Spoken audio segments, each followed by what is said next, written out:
नमस्कार दोस्तों, मैं हूं Manoj Kumar Dubey. The country inside में आपका स्वागत करता हूं। आज हम खड़े हैं ढंडारी खुर्द के जगदीश कॉलोनी इलाके में। जैसे कि यहां पे राजनीतिक का खोखला काफ़ी नज़र आ रहा है, जनता परेशान हुई पड़ी है, काफ़ी राजनीतिक हो रही है। जबकि मैं जानता हूं कि इलाके में आप जान सकते हैं कि इलाके में लगभग 3.5 साल हो चुके हैं काउंसलर जीते हुए। यहाँ पे इलाके में जायजा भी लिया जा चुका है, ज्ञापन भी सौंपा जा चुका है, लेकिन इसके बावजूद भी समस्या का समाधान नहीं हो रहा है। कारण क्या है, मैं आज हम बात करते हैं यहाँ के इलाके के लोगों के साथ, जो इस बारे में हम रूबरू कराएंगे कि कारण क्या है कि इस इलाके में समस्या का समाधान हो क्यों नहीं रहा है। राजनीतिक हो रही है या यहाँ पे जनता को बेवकूफ़ बनाया जा रहा है। आइए हम बात करते हैं। हमारे साथ मौजूद हैं अखिल भारतीय मजदूर काउंसिल के वाइस प्रधान मोहम्मद शहजाद जी, जो इस बारे में हम बातचीत करेंगे। शहजाद जी बताइए, जो इलाके में पिछले 3.5 से 4 साल हो चुके हैं, अभी तक यहाँ पे सोशल मीडिया पे मैंने देखा है कि आप काफ़ी कटाक्ष करते हैं, लोगों को कुछ कहते हैं, उल्ट सुल्ट बोलते हैं। कारण क्या है, क्या दिक्कत हो रही है आपको कि अब इलाके में इतना राजनीतिक कर रहे हैं? देखिए, इसको राजनीतिक हम नहीं कहेंगे। जो राजनीतिक के करते हैं, राजनीति के कारण ही ये दशा है। आप भी शायद, पहले तो मैं स्वागत करता हूँ कंट्री इनसाइड न्यूज़ का, निखिल दुबे साथ में मनोज दुबे जी का, कि चलो आप लोग को तो कुछ दिखा और हमारे पास आए। और शायद आप दोनों भी इसी वार्ड में रहते हैं, हमारे पत्रकार बंधु भी इस वार्ड में रहते हैं और हमेशा ही इस बात को आगे उठाते हैं। पर मैं आपको ये बता दूं कि ये 3-4 सालों के बीच में हमेशा इस चीज़ को चिन्हित किया गया है कि कहाँ पे यूपी बिहार पूर्वांचली लोग ज़्यादा रहते हैं, और इसको चिन्हित करके एक एक करके, जब जैसे पूर्वांचली भाई हमारे लेबर ईश्वर कॉलोनी रेलवे लाइन के पास वार्ड 28 में सबसे पहले उस एरिया को डेड किया गया। वहाँ पे मैं दिखा दूंगा कि धूल उड़ती हुई इन 4 साल से पहले वहाँ पे 3 गलियाँ हैं, तीनों सड़कें बनी हुई थी। सीवरेज ऑलरेडी बहुत बढ़िया चलता था, कोई दिक्कत नहीं थी। मेन रोड भी अच्छा चलता था, सबकी फ़ोटो पड़ी है, मैं प्रूफ दे सकता हूँ, मेरे पास हर एक चीज़ का प्रूफ है क्योंकि मेरी दुकान है वहाँ पे। उसके बाद प्रेम नगर को डेड किया गया। प्रेम नगर की भी सारी गलियाँ चलती थी, उसमें कोई दिक्कत नहीं, गलियाँ बनी नहीं थी प्रेम नगर की, पर गलियाँ साफ़ होती थी। जगदीश कॉलोनी की गलियाँ अकाली दल द्वारा भी वो करके छोड़ दिया गया था। फिर कांग्रेस सरकार आया, पास अकाली दल वालों ने कराया, कांग्रेस सरकार आई तो गलियाँ बनी। और दोनों, कांग्रेस के भी और अकाली दल के भी, जो दूसरे नंबर पे रहे काउंसलर जो जीत गए, वो दोनों वोट मांगने आते थे, अपनी अपनी गाड़ियों से आते थे और अच्छे खासे हर सड़कों पे जाते थे, हर गलियों में जाते थे। और आज उनसे अगर पूछ लिया जाए कि क्या वो ईश्वर कॉलोनी में पैदल जा सकते हैं, क्या वो प्रेम नगर में पैदल जा सकते हैं, क्या जगदीश कॉलोनी की किसी एक गली में पैदल, पहले उनकी टीमें उनके साथ हुआ करती थी, और आज मैं चैलेंज के साथ कहता हूं कि ये हमारी पूर्वांचल भाई का जो इलाका है, Ishwar colony, Prem Nagar, Jagdish colony, new Durga colony, इन गलियों में एक सिंगल पर्सन पैदल नहीं जा सकता है। हालात आप देख सकते हैं, क्या उस घर से कोई बच्चा निकल सकता है? तो यहाँ की राजनीति, दोनों पार्टियाँ, काउंसलर जीता हुआ, वार्ड इंचार्ज, कोई सुध नहीं लेता। MLA यहाँ के जो जीते हुए हैं, जो बिट्टी मैडम हैं, हल्का इंचार्ज हैं, देखिए वो आते ज़रूर हैं, अगर किसी से कहो तो आ जाएंगे कि हाँ भी MLA रणजीत सिंह ढिल्लों साहब भी आए थे एक बार, वो भी देख के गए। पर देखने से हल नहीं होता ना, आ गए, देख लिए, वो देख के चले गए अगले दिन। वो समस्या जो है कि बनी हुई है, जैसी की समस्या थी वैसी बनी हुई है। और लगातार बिट्टी से भी बोला गया, बिट्टी भी आई, पर उन आई देख के वो भी चले गए। जब तक, मैं आपको बता दूं, इस वार्ड के लिए, पूर्वांचल भाइयों के लिए कोई गार्जियन तौर पे नहीं है। गार्जियन किसे, मैं गार्जियन ऐसे कहता हूं जो राजनीति करते हैं यहाँ पे, जैसे जीते हुए MLA हो गए, वार्ड इंचार्ज हो गए, जीते हुए काउंसलर हो गए, हल्का इंचार्ज हो गए, ये इस गार्जियन है इस एरिया के। पर ऐसा नहीं है, ये समस्या देखते हैं, आपने अखबार के थ्रू, इनके TV के न्यूज़ के थ्रू सब समस्या देखते हैं, पर आज तक किसी ने ये नहीं पूछा कि वो जो समस्या थी उस समस्या का समाधान हुआ कि नहीं। कभी हमें बताया गया कि भी जेटिंग मशीन लगा दी जाएगी, सही हो जाएगी, सुपर सेक्शन कर दिया जाएगा, समस्या हल हो जाएगा, नया सीवरेज डाल दिया जाएगा, समस्या, पर ऐसा नहीं है। एक एक करके गलियां, ये गली आपको मैं बता दूं आज से 4 महीना पहले सही थी, और मैंने कुछ दूसरे गलियों के लिए, मैंने बोला कि मैं कोई पॉलिटिशियन नहीं हूँ, दूसरे गली के लिए मैंने म्यूनसिपल कॉर्पोरेशन के मुलाजिम वहाँ बैठे थे चौक पे, मैं उनको बोल दिया कि भाई ऐसा है यार, उस गली में ज़्यादा समस्या, उसको साफ कर दो। उसके बाद उन लोगों ने आके मेरी गली का ढक्कन खोल दिया। तो यहाँ पे तो ऐसा है कि हमें संविधान के में हक है अपनी आवाज़ उठाने के लिए, पर इस वार्ड में ऐसा है कि जो हक के लिए आवाज़ उठाएगा उसके गली के आगे उसके सीवरेज का ढक्कन खोल दो, कोई कहने वाला नहीं है, कोई देखने वाला नहीं है। मैं कहता हूँ इसमें हमारे हल्का इंचार्ज बिट्टी, जीते हुए MLA doctor Amar Singh MP, ward in charge रेशम गर्चा, जीते हुए काउंसलर टोना गर्चा, इनको भी इस चीज़ को सोचना चाहिए कि हाँ भी अगर कोई समस्या है, किसी ने बोला है इस चीज़ को, किसी ने दिखाया है, उसको जाके देखें कि क्या वाकई वो सही हुआ है कि नहीं। पर यहाँ पे आज तक ऐसा कोई लीडर नहीं है जो कि आके उस चीज़ को देखे। और ख़ास करके आप देख लीजिए, जहाँ पे चलने लायक गलियाँ थी वो गलियाँ बन रही हैं, और जहाँ पे ये सरकार द्वारा लगाए हुए पैसे, इंटरलॉकिंग टाइल आप दिखा सकते हैं कैमरे में, इंटरलॉकिंग टाइल लगी हुई है। और जहाँ तक कि वार्ड इंचार्ज वहाँ के उद्घाटन करके गए थे, वो भी गली सूखी हुई थी, सड़कें बन गई थी, पर इनकी आंखों में चुभती हैं ये टाइलें। यहाँ के पॉलिटिशियन जो हैं, जो भी पॉलिटिशियन हैं, वार्ड इंचार्ज हो गए, जीते हुए काउंसलर हो गए, जीते हुए एमएलए हो गए, हल्का इंचार्ज हो गई, इनके आंखों में साफ इंटरलॉकिंग टाइलें जो लगी हुई होती हैं वो चुभती हैं। वो आके देख के जाते हैं, सबने देखा है, काउंसलर ने भी मेरे साथ दौरा किया, उन्होंने भी वो जीतने के बाद पूरी टीम के साथ मेरे दरवाजे पे आए थे, उन्होंने भी देखा कि टाइल लगी हुई है, बहुत अच्छी लग रही है। रेशम गर्चा जी भी आए थे, बिट्टी मैडम भी आई थी, सबके ऊपर इनकी आंखों में चुभती है कि जहाँ पे यूपी बिहार के पूर्वांचल भाई रहते हैं वहाँ पे ये टाइलें चमक कैसे रही हैं। इसलिए इसका सुध नहीं लिया जाता है। और कारपोरेशन के जो मुलाजिम हैं वो तो खास करके वो कहते हैं हमारे ऊपर कुछ कहने, उनको कोई डर नहीं है। सरकार का, काउंसलर का, वार्ड इंचार्ज का, हल्का इंचार्ज का, एमपी का, एमएलए का, किसी का कोई डर नहीं है उनको। अगर डर हो तो वो देखे ना कि भी हमने पैसा लगा के इंटरलॉकिंग टाइल लगा के सड़कें बनाई, सारी सड़कें बनी हुई। ईश्वर कॉलोनी की 3-3 गलियाँ बनी हुई है, जगदीश कॉलोनी की मेन रोड जो 27 फुट रोड है वो बनी हुई है, प्रेमनगर में मंदिर वाली रोड बनी हुई है, जाके देखिए भर लीजिए, ये भी टाइल से सड़क बनी हुई है।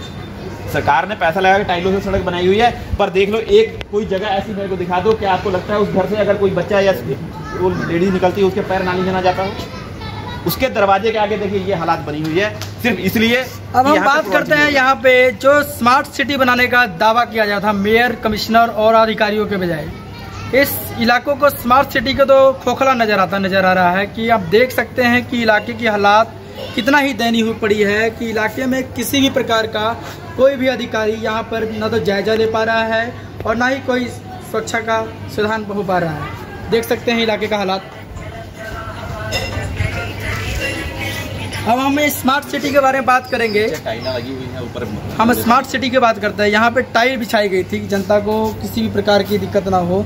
पूर्वांचली समाज के लिए यहाँ पे 100% है कि मुझे कुछ लोग सर्वे भी किया हुआ है, कुछ लोग मुझे बता रहे हैं कि यहाँ पूर्वांचल समाज के साथ भेदभाव किया जा रहा है। आखिर कारण क्या है कि यहाँ इस इलाके में मजदूर क्लास के लोग रहते हैं। फोकल पॉइंट इंडस्ट्री एरिया में फैक्ट्री में काम करके मजदूर अपने घर परिवार को रोज खर्चा चलाता है, और इस खर्चा के बजाय हालात इतना ही दयनीय हो चुकी है कि अगर खुदा न खास्ता पिछले फिर से अगर डेंगू की हालात यहाँ पे प्रकोप काफ़ी बढ़ जाएगा तो क्या मजदूर अपने परिवार का इलाज करा पाएगा? इसके बारे में हम बात करते हैं शहजाद से, जो इस बारे में बात करेंगे कि अगर किसी की मौत होती है, कुछ होती है तो कौन जिम्मेदार है? देखिए, मैं आपको बता दूं कि हर साल पूरे लुधियाने में डेंगू, मलेरिया, चिकनगुनिया ये गंदगी से फैलता है, और इस एरिया में ज़्यादा मरीज होते हैं। क्यों? क्योंकि यहाँ पे गंदगी है। ये 4-5 सालों से गंदगी की तो सीमा पार कर चुकी है, और इसका सरेआम जिम्मेवारी। पिछले बार कम से कम 1 दर्जन से अधिक लोगों की मौत हुई थी, और उस टाइम अधिकारी काफ़ी यहाँ पे आश्वासन दे भी चुके हैं कि आप, मैं लाइव हुआ था उस टाइम, बताया था मैंने कि यहाँ इलाके में हालात काफ़ी ही दयनीय बनी हुई है। और जितने भी यहाँ डॉक्टर से आए थे, यहाँ पे लार्वा भी चेक किया गया था। क्या कहना चाहिए? देखिए, आते जरूर हैं, आगे आपके कहने से, किसी पॉलिटिशियन के कहने से, आगे देख के, पर दोबारा उस पर काम नहीं होता है। एक दिन के लिए, जैसे हर वार्ड में मैंने देखा है, लुधियाने के पूरे 95 वार्ड हैं, 95 वार्ड में 28 नंबर वार्ड ऐसा है जहां आते जरूर हैं, देख के जाते हैं, पर इसका मजा लिया जाता है कि चलो यूपी बिहार वाले पूर्वांचली लोग जो हैं वो नर्क भरी जिंदगी जी रहे हैं, उसकी समस्या के बारे में कोई सोचता नहीं है। अब आज बता दो, ये बात हो रही है कि डिस्पोजल लग जाएगा, समस्या हल। डिस्पोजल तक पानी जाने दिया जाएगा जब तो। अब आप एक बता दो, एक ढक्कन से दूसरे ढक्कन में पानी नहीं जा रहा है, ये डिस्पोजल तक 100 ढक्कन है, कैसे पानी जाएगी? जो मूल यहाँ पे जो परेशानी है, इस चीज़ को ना कोई देखने वाला है, ना इसको करवाने वाला है। और MCL के, कारपोरेशन के जो मुलाजिम हैं, बड़े उच्च SDO SC से कंप्लेंट किया जाता है, वो नीचे जो है उनको भेज दिया जाता है, उनको देखने वाला नहीं है, उनको किसी प्रकार का कोई डर ही नहीं। आते हैं सुबह से दोपहर शाम तक बैठे। लोगों का कहना है कि यहाँ पे नगर निगम के सीनियर अधिकारी को शिकायत दिया जाता है, पर वो उनके कहने के बाद सीवर मैंने कोई ड्यूटी लगा देते हैं, लेकिन अधिकारी यहाँ पे आके सर्वे नहीं कर सकते हैं कि हालात क्या है, लोग कैसे किस हिसाब से गुजर रहे होंगे। इस बारे में हम जानकारी प्राप्त करेंगे कि कारण क्या है कि यहाँ पे न तो नगर निगम अधिकारी ध्यान दे पा रही है, ना ही इलाका पार्षद ध्यान दे पा रहे हैं।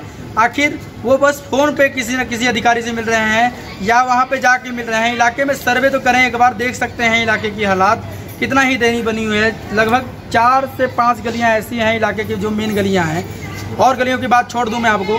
देखिए 4 से 5 ऐसी गलियाँ हैं जो बड़ी से बड़ी गलियाँ हैं, उन गलियों में पूरा पानी जमा हुआ है और किसी भी प्रकार का कोई भी हल नहीं किया जा रहा है। हम बात करते हैं यहाँ पे एक तरफ सफाई कर्मचारियों का, जो सीवरमैन सफाई करने यहाँ पहुँचते हैं, उनके द्वारा उन्हें 9 बजे ड्यूटी भेजी जाती है कि जबकि वो 9 बजे उनको कंप्लेंट दे के ड्यूटी भेजी जाती है और वो 1 बजे से काम शुरू करते हैं। करते करते उनको 2 घंटा लगता है और शाम होते ही 3:30 बजे के बाद वो काम बिल्कुल बंद कर देते हैं। और उसके बाद सुबह सफाई करके जाते हैं, शाम को दोबारा से भरना शुरू हो जाता है। जबकि डिस्पोजल भी यहाँ पे मैं बात करता हूँ डिस्पोजल के बारे में, यहाँ पे डिस्पोजल का बात बिल्कुल जायज़ है कि यहाँ पे जो मशीनें लगाई गई हैं, डिस्पोजल भी अगर लगाएंगे तो पानी ही काफ़ी खिंचाव होगा, लेकिन मुश्किल लग रहा है।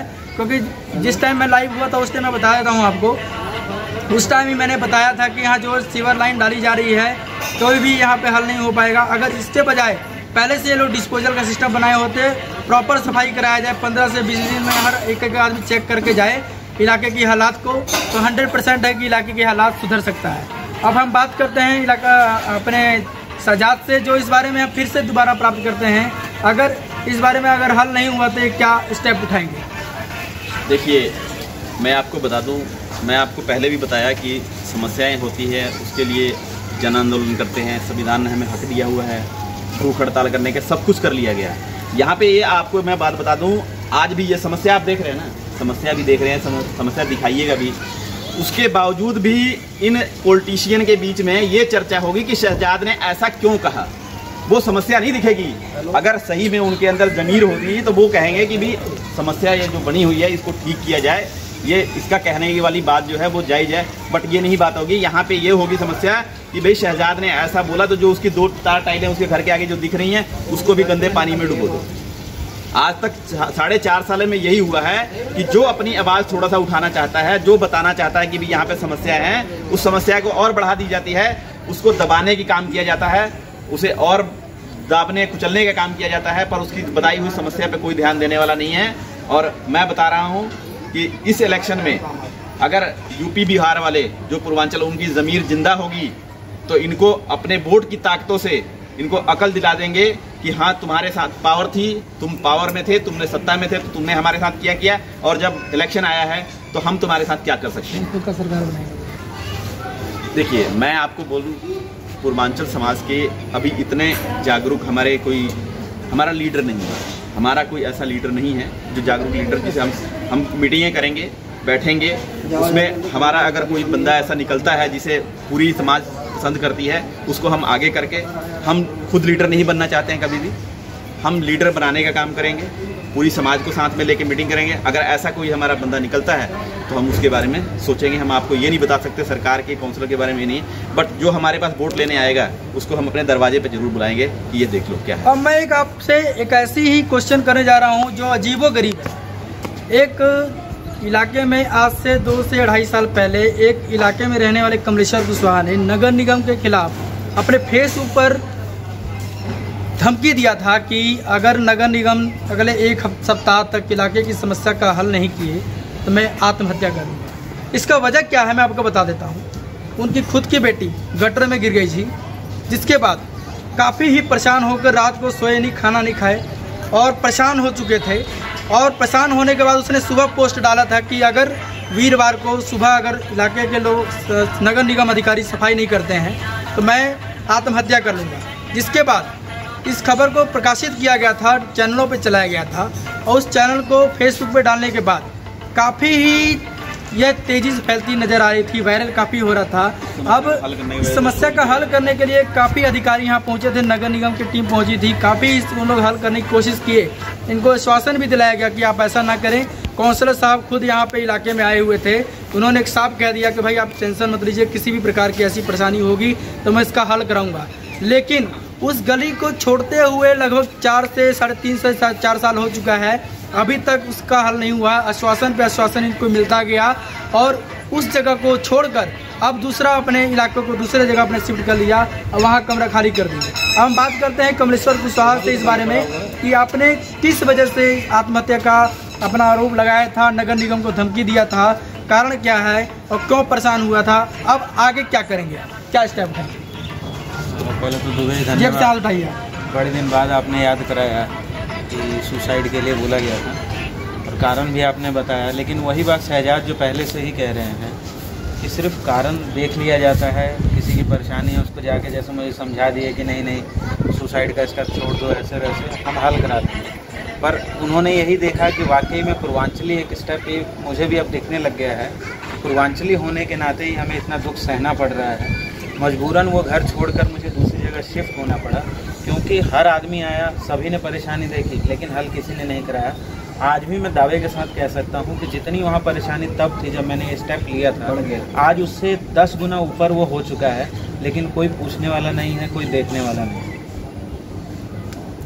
अब ये हार चुके हैं कि यहाँ पे किसी भी प्रकार का, जितने भी राजनीतिक तत्व के लोग आते हैं, अधिकारी आते हैं, वो किसी भी प्रकार का कोई सुनवाई नहीं करते हैं। बस यहाँ पे राजनीति करते हैं, इलाके में आके देखते हैं कि इलाके की हालात कब सुधरेंगे।